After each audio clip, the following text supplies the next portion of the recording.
The Tim Crowley Show. The Tim Crowley Show. The Tim Crowley Show. Welcome into this installment of Can't Miss Classics here through the Tim Crowley Show. As today we get to break down the 2011 AFC Championship Game between the Baltimore Ravens and the New England Patriots. I'm your host, Tim Crowley. Thanks so much for tuning into this episode, and I hope you enjoyed the first installment we had back on the baseball side. Had Ian Brown from MLB.com here to help break down 2008 ALCS Game 5, a thriller between the Tampa Bay Rays and the Boston Red Sox, and now we jump over to the football side.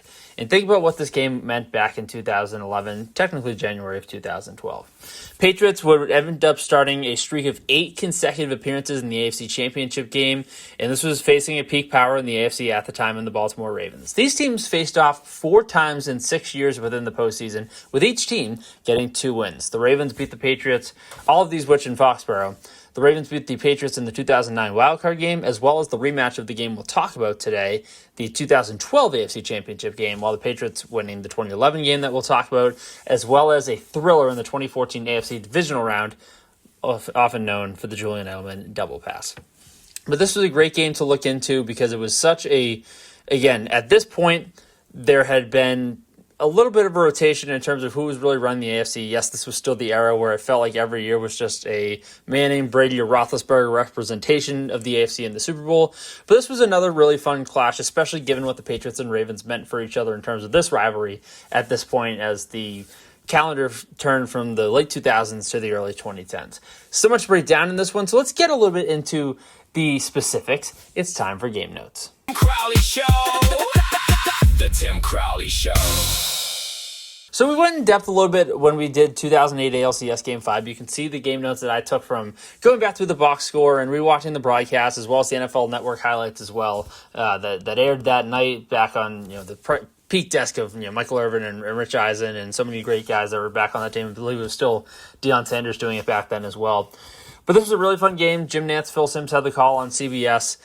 Steven Tyler doing the national anthem. It was maybe a little bit of a different feel for an AFC Championship in terms of that, but cold weather, big game feel in Foxborough. This one certainly didn't miss a beat. We're going to talk a lot more about specific players later in the show, about some of the biggest performances that shaped this game.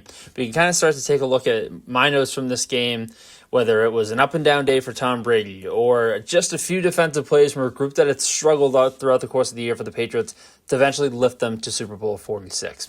We're going to have a lot more on that later in the show, but feel free to read along at my game notes. Again, you can back whenever you want to, and encourage you to go watch this game back yourselves, as we do for any installment of Can't Miss Classics. But this is a really fun one, Patriots and Ravens. Later in the show, as I mentioned, we're going to talk about some big performances. Keagan Stiefel of NESN is going to stop by to help out, and always great to reconnect with him after our time at NESN together.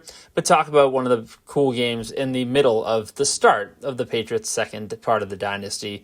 But first, right now, I want to get into what this iteration of the Patriots offense was in 2011. Tom Brady threw for over 5,000 yards in the season. Rob Gronkowski, second-year tight end in the NFL, had 17 touchdown receptions, was an absolute beast, and this was really the season that he started to take off. Patriots went a lot of quick offense that year, a lot of no-huddle, a lot of two tight end sets, and were able to really put points up in a hurry. And we're really lucky to get to talk to the man who was calling plays, designing the offense. Basically, the pseudo-offensive coordinator went through a few different titles in this era with the Patriots, but really happy to be joined by current Boston College head football coach Bill O'Brien, at that time the play caller for this Patriots offense. It was so great to hear his insight and his take on the offense back then, and obviously his viewpoint from a crazy AFC Championship game in Foxborough. So here's the final look at game notes, but let's dive right into it. Talk to the man who was calling plays on that Sunday in Foxborough, now joined by Bill O'Brien. Crowley Show. The Tim Crowley Show. Continuing on here on the Tim Crowley Show as we take a deep look back into the 2011 AFC Championship game between the Baltimore Ravens and the New England Patriots. We're now joined by the Patriots play caller from that game, big member of the offensive staff for a number of years in New England, and now the head coach at Boston College. Bill O'Brien joins us. Coach, thanks so much for hopping on to talk about one of the more important games in the second part of the Patriots dynasty. Yeah, no doubt. No, appreciate you having me on, and always fun to talk about games like this, no doubt. When you look back on this game, obviously you had gotten a couple of cracks at Baltimore during the playoffs at this time, and you had them in 2009 as well. They were the third-ring defense in football that year. What made this group with so many stars and future Hall of Famers on it so tough to game plan against?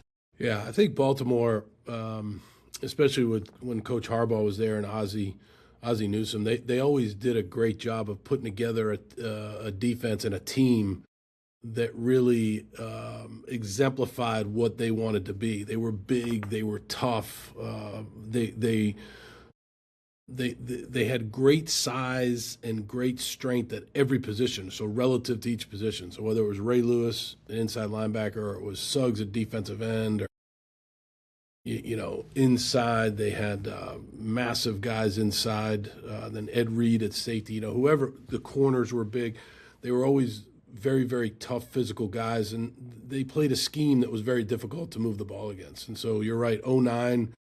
We got crushed in the playoffs against them, but I think in 10, I think we beat them in overtime maybe when Deion Branch came back, and then had them again in 11 where we beat them in the AFC Championship game. But they were always a very, very difficult defense to go against, no doubt about it. What was the transition like in terms of scheming for them going into the week, because it was two very different playoff games that you guys had on the AFC side? You had just coming off of blowing the doors off of Denver at home the week before. A lot went right. Yep. What was the transition going in, knowing that that was a good Denver team, but we know this is going to be a challenge against Baltimore?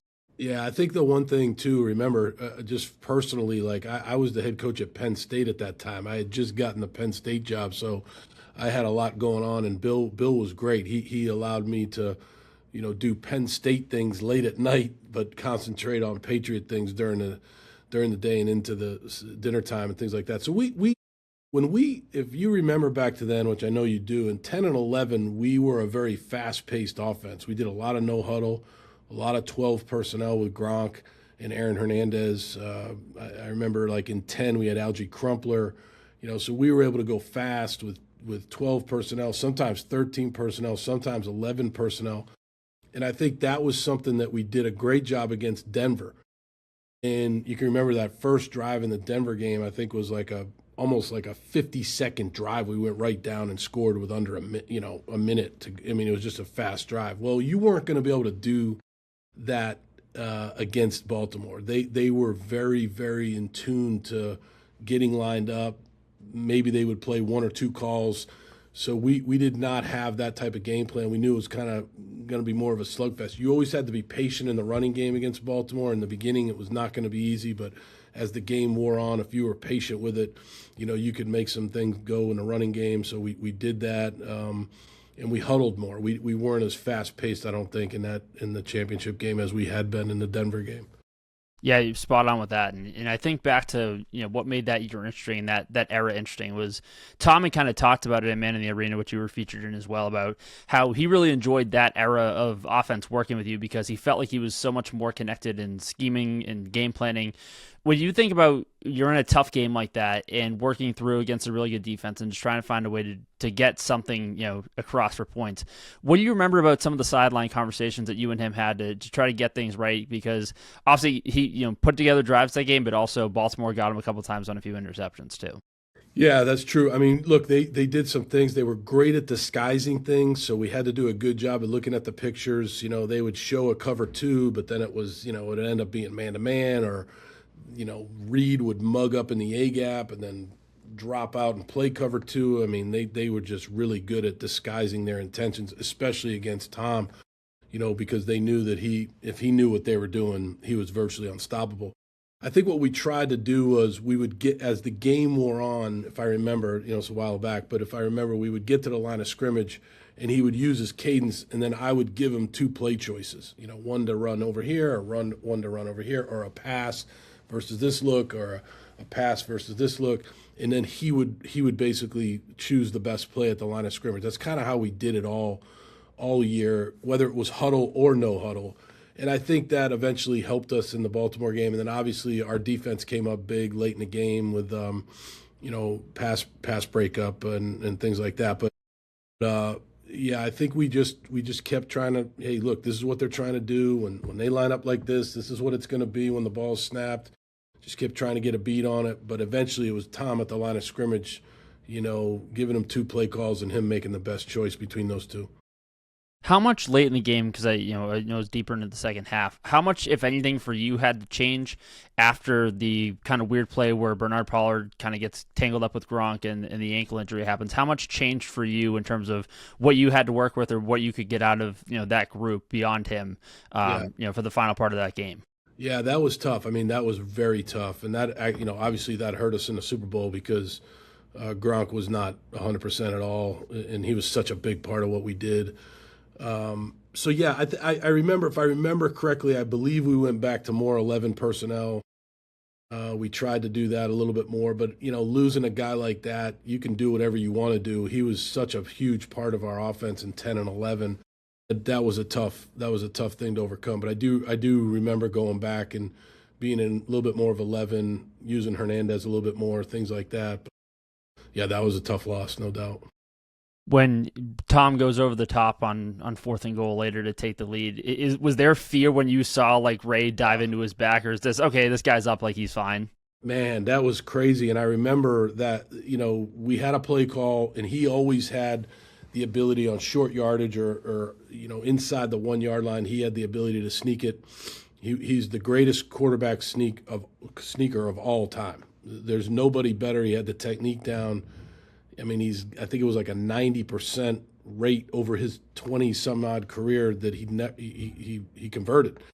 And so he did that. But the thing about that one, Tim, was he rarely would go over the top, right? Usually he burrowed underneath and from a staggered stance, but he jumped over the top. And I can remember Bill and I both saying, like, what is he doing? But he did it, and he dove, and then he was able to turn his head. And like you said, Ray smashed him in the back. But I remember the crowd went nuts because he got the crowd going. You remember, like, after he scored, I just have a vivid memory of him running back to our sideline, getting the crowd going, that was very cool. I remember that's when we felt like we had taken control of the game.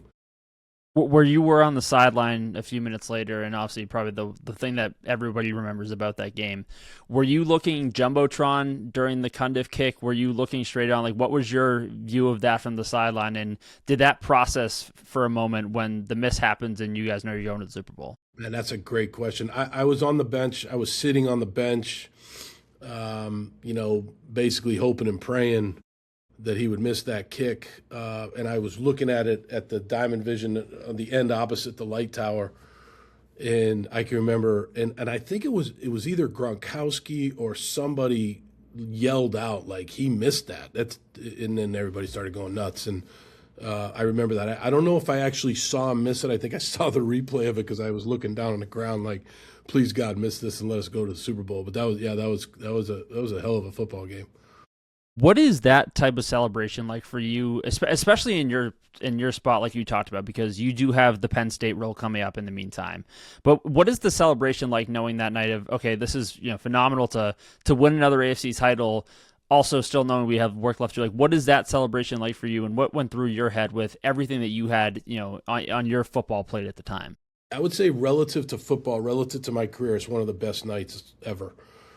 To know that you put in all that work, and it was a good season. I want to say we were 13-3, maybe that in the regular season, and then like you said, we rolled Denver. I was going to Penn State. I mean, it was kind of a crazy time in my life, my family's life, and to have a game like that against a great opponent, a very tough, like, physical opponent, and for us to come out on top was just an unbelievable feeling. I can remember being out on the field, and they bring the stage out, and you're hugging your players, and your family's coming down there, and then going in the coach's locker room after that. That's what I kind of remember the most, just being so thankful for that. I mean, that was an unbelievable coaching staff, right? We had Chad O'Shea and Dante Scarnecchia and Ivan Fears, and just a great Matty Patricia on defense, and just a great coaching staff. And I think we were all very, very happy. And I remember Bill was very happy, obviously, and that was cool night.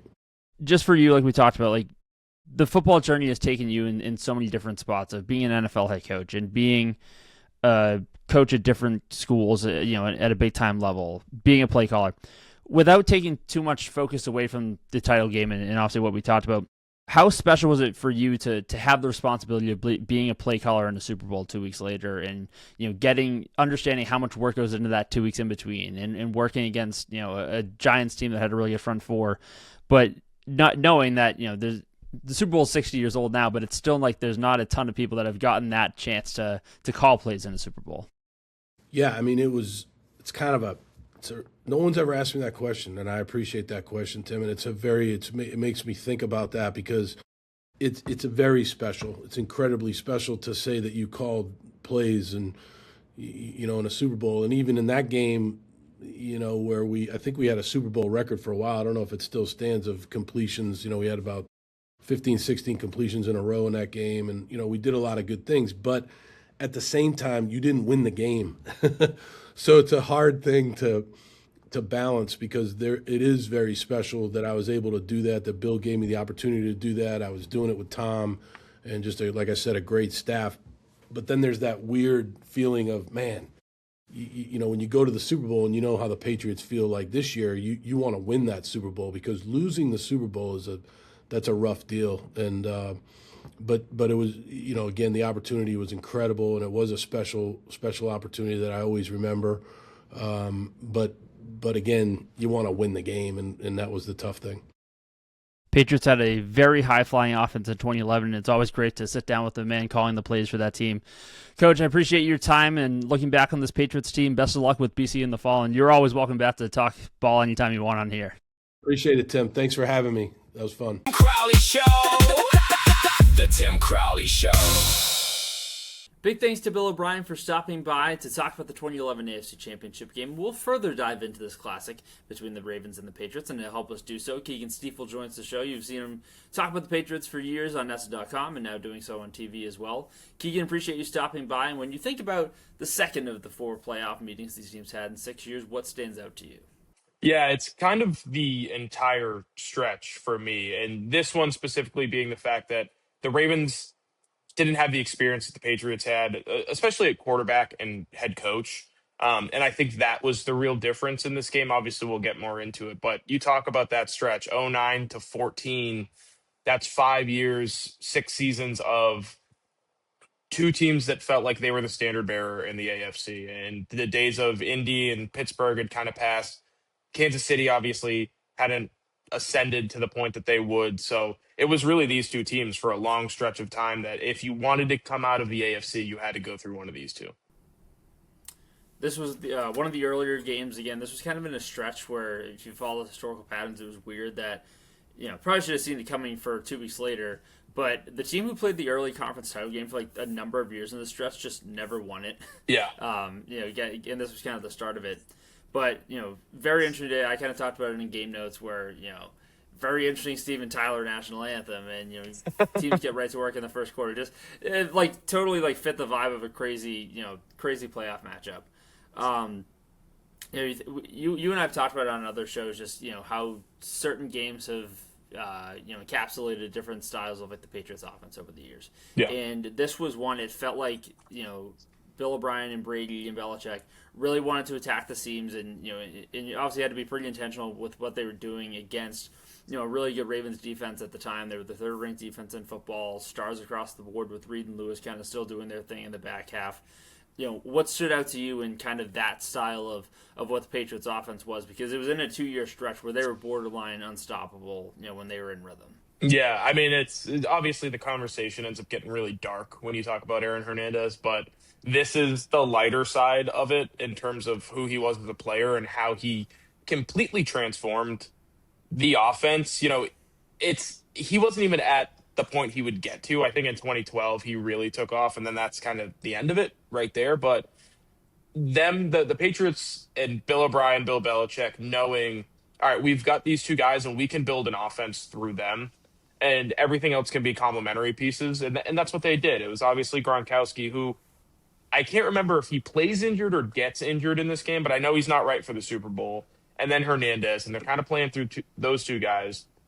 And then everything around them kind of fit perfectly. You had Woodhead and Welker, who were two guys that were really like short area possession receivers. Get them the ball, they're going to get you 7 to 8 yards. And the big play threats, the guys who, all right, we need to kind of get a chunk here, it was Gronkowski and Hernandez. And this is prime Tom Brady.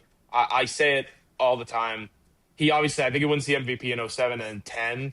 I think this might be his most impressive season up until the last three Super Bowl wins because he dragged a really talented offense, but a young offense and a dog shit defense to the Super Bowl. And that is something that I can't wait to talk about is how bad this Patriots defense was.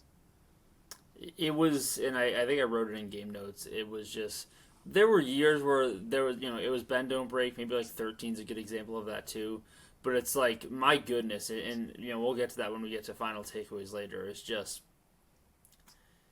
how this group, 2 weeks later in Indianapolis is trotting out like no disrespect to him, but James Ahedebo and Julian Edelman are getting like really important reps at defensive back, in a conference title game.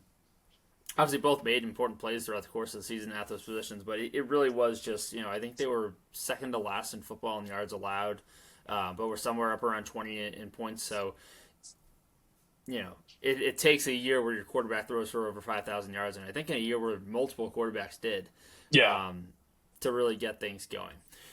We love doing this segment all the time. We can dive into studs and duds. I would love to hear your studs first, and not as much of a shootout of an offensive game, but one where I think strategically and tactically it was really cool to kind of watch how these teams kind of worked. Yeah, for me, a guy who stood out, and it's not necessarily like he made a huge difference in the game, but it was a really good reminder of just how good he was for a little bit for the Patriots, and that's been Jarvis Green Ellis. Not his best game. Like he didn't go over 100. He did score, but this was a time when the Patriots put zero thought into who was running the football. If you didn't fumble, you were going to get 15 to 20 carries a game, and we're going to throw it 40 times probably every week, but we need a guy to at least pretend like we're going to give him the football and run it. And that's who he was for a few seasons. But he was always super reliable. The fumble thing is what I always think of when I think of Jarvis Green Ellis. I know that he didn't fumble his entire college career. I think he had one in the NFL, and it was long gone after he had left the Patriots. It was something ridiculous like that. And this was Bill Belichick's war on running backs. I hate these guys that fumble. I had drafted a first rounder who was a bust, and I'm just going to pick dudes up off the street, and they're going to be the running back. He did it in 10, he did it in 11, he did it in 12, he did it in 13, and then 14 they trade for LeGarrette Blount, and it kind of or 13 they trade for LeGarrette Blount. It kind of changes everything. But Jarvis Green Ellis, to be able to be as reliable as he was for an undrafted guy who nobody cared about coming out of college. Like I remember Jarvis Green Ellis at Ole Miss, and it was like, yeah, he's fine, but he's nothing special. Like he's kind of slow and plodding, but he did the job, man. And when I watched that game, and when you look through the box score, it's like, man, but Jarvis Green Ellis was a good player. He did a good job for a while. I'm glad we stay on that too, because again, I think I had him just off of my list for studs. Yeah. But man, was he just, again, you talk about reliable, hands on the football, fit the era of just like the big number Reebok jerseys right at the end of it too. Perfect. And seeing dives across the goal line, the dreads go flying. Like, it was just such a great look. Right before the start of the Stephen Ridley transition to Blunt and stuff as well. So Jarvis Green Ellis on your list. Who else for studs?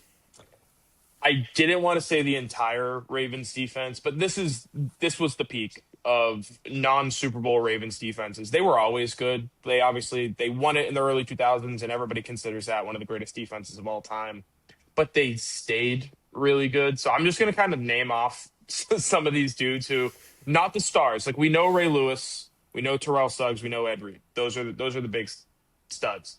But on that team, Ladarius Webb, Paul Kruger, Bernard Pollard, Donnell Ellerbe, Haloti Ngata, he's a step above those guys, but Arthur Jones, Tom Zibikowski, just dudes who a lot of them played elsewhere and were never really able to play up to the standard that was set in Baltimore. But when you're in Baltimore and you're in that system and you have a superstar on each level, like Suggs and Ngata on the line, Lewis as your off-ball guy, obviously Ed Reed on the back end, it made everybody better. So this one's just a shout out to all of the guys who found a home in Baltimore and really, really played well. Like Ladarius Webb was a good player. He was a really, really good player. And in this game specifically, he picks off Brady. He's kind of in on when they start going really short game, like, all right, we'll just pick up 4 yards every pass play and kind of move the chains that way. He's in on all of that stuff. Pollard, obviously a Patriots villain, one of the all-time Patriots villains. He ends up, by the end of his career, he had hurt Brady, Welker, and Rob Gronkowski. Gronk in this game. Gronk in this game. So if I'm not, yeah. So that's, and then Donnell Ellerbe was one of those guys who, as a young Keagan watching the game, I was like, oh no, he's going to kill Tom Brady. He's a nightmare off the edge. So, really, I guess instead of the studs being all of those guys, shout out to John Harbaugh, because when he got there, he was able to turn these kind of so-so players into really, really effective players. I'm glad the defense from your end got the love it deserved, because again, that Ravens group was menacing, and it ridiculous. Was such a transition from the week before. Not to say that there weren't playmakers on Denver's group in 2011, but such a different style of attack and what the Patriots were asked to do in the course of 2 weeks, from blowing out the Broncos to doing what they did against the Ravens. I do have to give credit, as I go through my studs, and we talked about finished the game not healthy, but before the Pollard tie-up play late in the second half, Gronk was making a difference. And again, this was the 17 touchdown year in 2011. If you go back and watch like the two-part NFL films, Mike Up, it's a lot of him and Suggs kind of beating each other up at the line, which was really fascinating to watch throughout the first half. Had a couple of big catches there as well, and still came closer, I think, to 100 yards, despite what happened later in the game. The other two studs on my end, and again, even in a losing effort, do have to go to two receivers in Baltimore. Yeah. One, it's funny when you watch back this 2-year stretch for the Ravens in the playoffs, and I guess you can kind of say this about both here. I will still, and I talked about the game, I still never understand how Torrey Smith was always like a mile open, like 15 yards behind defenders, for the better part of a 2-year playoff run. Just every ball to him is scraping clouds from Flacco. Yeah. The ball comes down. There's nobody near him. And Flacco missed him again on what could have been another deep touchdown, too, very similar to the Denver one a year later. But Torrey Smith always open. Yeah. Just still like have like the picture in my head of his go-ahead touchdown, like dragging Devin McCourty through the air by his face mask after like just kind of like turning on his heel and he went. Torrey Smith was awesome in this game, and then Anquan Boldin went over 100 yards, was really, the kind of the go-to guy on that last drive before the Cundiff miss, and also for him, now just setting the tone for a year later, because so much on the Ravens side of this game was made of, the Ray Lewis speech after the game of, we'll be back here, like, that locker room took it hard, but ends up paying off when they get revenge in the same stadium a year later, and Anquan Boldin has 2 touchdowns in that game. Yeah. But both Ravens receivers in that end certainly worthy of stud level in this one. Yeah, a quick shout-out, too, because when I go through my studs and duds, it's almost hard not to pick all Ravens, because they were the better team. They should have won this game. That's just the fact of the matter. Vontae Leach is another, like, stats-wise, it's not going to be there. But their ability to run the ball when they needed to run the football, it was like tough sledding through the majority of that game. The Patriots defense, if they did anything well that year, it was they had Vince Wilfork, another quick stud. Vince Wilfork was awesome. So it was really hard to run up the middle. But when you have Vontae Leach and you have Ray Rice and Ricky Williams, who are like bowling balls, essentially, especially at this point in Ricky Williams' career, it was kind of like a bruising – we're not going to break one, but we're going to get what we need when we need to run the football. And that was kind of the difference early in the football game as they kind of stuck. It was kind of like trading blows, but as they kind of stuck, they kept themselves in it, I guess you could say. Whatever. Vontae Leach just being there was the difference, because if they didn't have him, that power running game, they're not able to do what they do. So shout out Vontae Leach, another all-time scary guy as a young Patriots fan. It was like, I don't want to play Vontae Leach. He's going to kill a linebacker. So good on him. He did a great job. And Dennis Pitta, too, was one of the all-time 2-year tight ends. He was really good for 2 years, and then he fell off the face of the earth. No doubt. And good credit on the Wilfork one, too, because I remember he blew up a 4th down later in the game. Yeah. We switched to duds. The Cundiff one's obvious. I think there's a lot more that maybe goes into that of, should a timeout have been taken to give him time? regardless, I mean, you can't not have him on the list. I might even throw him on the list just for the camera cover at the end of the highlights from this game. But after that, I actually do have two Patriots. One being Danny Woodhead. Maybe this isn't fair because it wasn't like a Danny Woodhead game, like when they were running the ball, it was through Green Ellis, but has a fumble on a kick return. For a guy who kind of been a little bit of a spark plug the last, in this 2-year stretch, just didn't really have a lot of room to make plays in this game. Obviously made up for it with the touchdown in the Super Bowl 2 weeks later, but just given what he was to the offense, there weren't a ton of like standout duds in this game. So I thought it was still kind of fair. So we have Woodhead, and then I know in a previous life when you and I did a similar conversation like this for Patriots Chargers in the 06 divisional. Telling you, I don't know what it is. Like, this era of Brady was impressive, but man, some of the games that you and I have chosen to talk about were not his finest. And No. This era for him of the 3 home AFC championships in like a 5 or 6 year span. He was kind of like an interception machine. Yeah. 07 against the Chargers, throws 3, throws 2 in this game, and had a third get called back on a hold. Pretty sure he had multiple the following year against Baltimore in the title game as well. Again, has the game-winning touchdown, the quarterback sneak, and we talked about that iconic image of him diving over the top in rare fashion, and Lewis Speared in the back, yeah. Exactly. So again, led the drive when you needed to, and that's what obviously separated him throughout his career. Man, these are a couple of AFC title games at Gillette that you just question, like, man, like this is not him. And credit to these defenses that were really good about what they needed to do to beat Brady in this time of being really good in their coverage, being able to rush with 4, get interior pressure, and like you talk about, that goes beyond the other stars. That's like Haloti Ngata, like being what he is in the cog of that defensive line. But again, the numbers are there, the turnovers are there in this stretch. And I think I can almost single-handedly give him the dud if I think back to like my experience watching this game in real time back then was after they take the lead on his sneak, Flacco throws a pick to shout out Brandon Spikes with like a one-handed catch in transition. Brandon Spikes is a good player. And then, I think solely the dud for this decision could have been like losing them in the game in this stretch of taking any momentum you just took from the Spikes interception. And the next play is, a deep drop in play action, throwing up, a post to Matthew Slater in double coverage that gets picked. Yeah. Because I remember, like, in the moment, it's like, you just took momentum back. You had the lead. You have the ball back. Why is that your time to take a shot? So for me, again, there's a few things that went into the Brady dud here, but, like, that play call, that decision by itself may have earned it enough for me just there. Yeah. No, Brady, I feel like it's probably the obvious choice here. It's Cundiff and Brady. Those are the two guys because the Patriots really could have run away with this if he weren't so shaky. So I'm with you there. For me, it's the two duds are the two head coaches. John Harbaugh, he was one of my studs. He'll also be one of my duds because I think he did a great job of. He didn't build the defense, but he kind of was what made it work. When he came in, they took that step forward after being kind of middling for a long time with the Ray Lewis, Ed Reed, that like 04 to 08 range. They were nothing. No one was scared of that Ravens defense. When he came in, that changed. But in-game decision-making, and this is a microcosm of John Harbaugh's career, because he can put all of the right pieces in place before the game. And then once the game starts, especially if you throw him a curveball, his brain melts and he's got no idea what to do.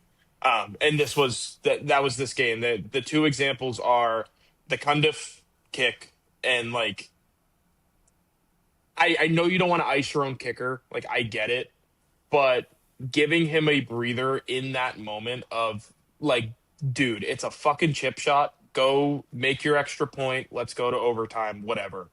And then in that stretch, so the middle 2 quarters, Baltimore scores all their points. They kind of had control of that game. And after Flacco's pick, when Brady throws his, the amount, how much time did they take off the clock? I don't know if you have these in your notes, but like they took forever to get going, just go. And they were huddling up and they were running the ball. And I think in his mind, it was like, we'll go score a touchdown and win the game here. That's not how it ended up going, but like he didn't give himself multiple opportunities at it, or multiple like good opportunities. They were scrambling on that last drive, so just That's kind of the CBS shot that stands out. Is like yes, clock ticking, camera moving with Cundiff, like running out to yeah, get set up on fourth down. When and again, you had a timeout left. I know, your thought process is spot on. Of we'll just go win, score a touchdown, win it. sure. Lee Evans obviously had that game-winning touchdown, and Shout out to one thing that was funny, like that's going back Sergio to this Brown. game, Who was that? Sterling Knocked Moore. it. Sterling Moore. That's right. Sterling Moore. So I think Sergio Brown was on that team, which obviously made the get thrown out the club way funnier 3 years later. Yes, But that's what I remember too, and what like obviously the play with Sterling Moore stands out, but the reaction to it, I also kind of got a little refresher on leading up to covering this game. And it's Michael Irvin like screaming on NFL Network like, "You gotta squeeze the stitches out the ball," and like in a tirade that only he can Right. invoke. But that's the thing that I remember. Is just like going back to the kind of kip. I did have to go check. Like, did they have a timeout? Is that why they rushed him? It's like, yeah, like, I'm not really. That's not lining up for me. it was brain melting, is what it was. He just freaked out. And then for Belichick, I can't blame or give credit to John Harbaugh for the way that roster was built, but I can blame and give credit to the way the Patriots roster was built to Bill Belichick. And maybe for the first and only time in his tenure with the Patriots, they put all of their focus into the offense and like, let's build this high powered thing. Like we're going to score 30 a game, and just left the defense hanging out to dry. Mark Anderson is like your leading sack guy. Your I'm secondary, trying to remember if he was hurt by them. Like Andre Carter was like that was Andre 21 Carter. too, right? Yeah, so he was hurt, so he didn't even play in this game. But exactly, you have an aging pass rusher who hadn't had a 10+ sack season since his like second year in the league in 2000, and he's your best guy. And then he goes down, and it's Mark Anderson, who I might be getting my early 2010s Patriots pass rushers confused. Pretty sure he came out of the CFL. So great. Early Rob Ninkovich, he hadn't really taken off yet. But that secondary is Sterling Moore, James Ahedebo, Devin McCourty, obviously, who ends up being a superstar. But Sergio Brown, I'm reading through Antoine Molden, Kyle Arrington, who is an all-time hated Patriot by fans, even though he won a Super Bowl. Hated Patriot, but Hofstra's finest. One of the final few. Shout out Hofstra. And then your two of your three most famous secondary members of that year, Julian Edelman and Matthew Slater. So he built a roster so shitty that he had to have two failed wide receivers at the time. Obviously, Edelman turns into a star, but they had given him a lot of responsibility in 2009. And then in 10, it tails off completely. And by 11, he's not even in the plans for the offense. They don't want anything to do with him. So at the time, he's a failed conversion. And you're just trying to figure out, like, he's a good football player. How can we get him on the field? And he was decent. He was fine. He had a forced fumble in this game. Not a guy who you want to throw in the secondary when Anquan Bolden's on the other side of the ball. So poor roster construction by Bill Belichick this year. Those performances are obviously the ones that shaped this game, for both sides, and obviously the Patriots end up winning 23-20. They go to the Super Bowl 2 weeks later, and can be a whole separate discussion. When you think back now, as we wrap up, what's kind of your lasting takeaway from this game? Obviously, there's a few different angles you can take. I would say for mine, it's like people obviously like go through like, all right, well, now in the current time of this, this iteration of people watching Patriots football has seen 4 Super Bowl losses, and obviously the 11 one was frustrating given that there were chances, and you could go to the Welker drop or anything, the last 4 or 5 minutes of Super Bowl 46. But it's hard to get upset, I feel like, for that group of Patriots, and obviously this is years later talking about it, but it's hard to be frustrated about that era's Super Bowl loss when you consider like any other year of AFC powerhouses, they probably don't deserve to get there given the defense. Again, like, right. No doubt about it, like, this is the top caliber offense, and this was in a 2-year stretch, with O'Brien and Brady kind of collaborating. It was a lot of huddle, it was a lot of star power on the field. Like, they could kind of do what they wanted to. That is, that's a team that belongs in the Super Bowl. This defense did not, and they still only allowed 17 points in in the Yeah, Super because the Bowl. But it's Giants also sucked. That's the, yeah, exactly. that's It's why. another 9-7 or 11-5. Win the Sunday night Week 17 Wild game card. and squeak Yeah. in. Yeah. So again, like you want to give credit there, do it or not, but or really even at that point, what 15 because of the safety. So that's the lasting legacy for me. It's unbelievable game. There's nothing being taken away because it's not like you beat.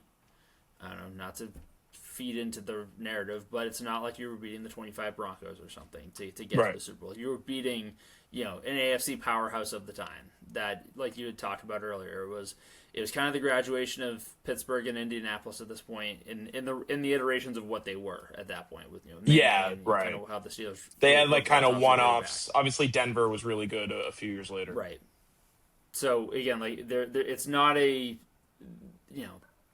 the end of the season is not a hit in the terms of a strength of schedule thing, but it's hard to, feel that it was a missed opportunity of another ring as compared to other years, like maybe '07 or, how good the team still was in 17 or any of those.